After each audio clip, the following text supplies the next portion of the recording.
체중 조절을 위해 밀가루 섭취를 끊는 사람들이 많습니다. 체중 조절을 위해 기피해야 하는 대표적인 음식이 밀가루인 이유는 밀가루에 들어있는 글루텐 때문이라고 알려져 있는데요. 이렇게 글루텐을 먹지 않는 식단을 글루텐 프리 다이어트라고 합니다. 그렇다면 글루텐이 무엇이고 몸에 어떤 변화를 가져오길래 그러는 걸까요? 글루텐은 단백질의 일종인데요. 글루텐은 주로 글리아딘과 글루테닌으로 구성되어 있습니다. 글리아딘이 점성과 신장성, 글루테닌이 탄력성을 담당하여 따라서 제빵에서는 글루테닌의 역할이 중요합니다.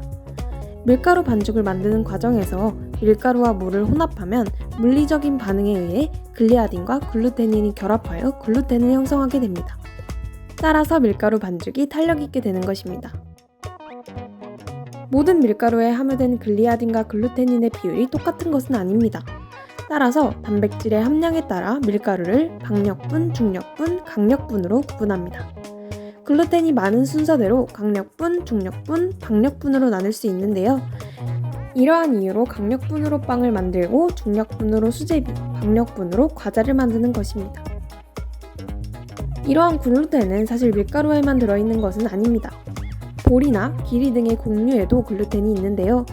우리가 소비량이 가장 많은 밀을 대표적으로 알고 있는 것입니다.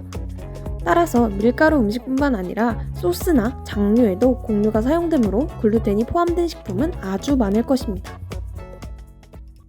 글루텐을 섭취한 후 부작용이 나타나는 사람들도 있습니다.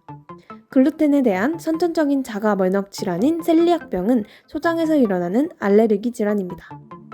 소장 점막의 산모가 소실되거나 변형되어 영양소의 흡수가 어려운 것이죠. 따라서 이런 질환을 가진 분들은 글루텐 섭취 시 설사, 복통, 변비, 복부 팽만 등의 소화기능 장애가 있습니다. 이것은 대부분 유아기에 시작하지만 성인이 되고 나서 드물게 나타나기도 합니다. 이러한 분들은 글루텐을 섭취하지 않는 것이 좋으니 글루텐 프리 식품이 아주 큰 도움이 될 것입니다. 장 자체를 손상시키지는 않지만 밀가루를 먹고 거북하신 경우에도 글루텐 프리 식품이 도움이 될 수도 있습니다.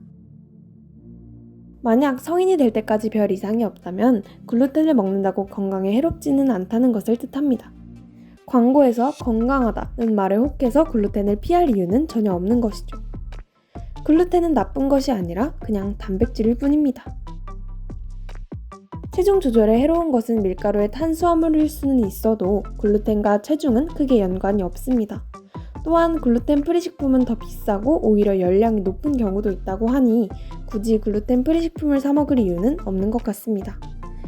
글루텐 프리 식품은 글루텐의 부작용을 가진 사람들을 위한 대체 식품이지 모두를 위한 건강식은 아니라는 것 기억하세요.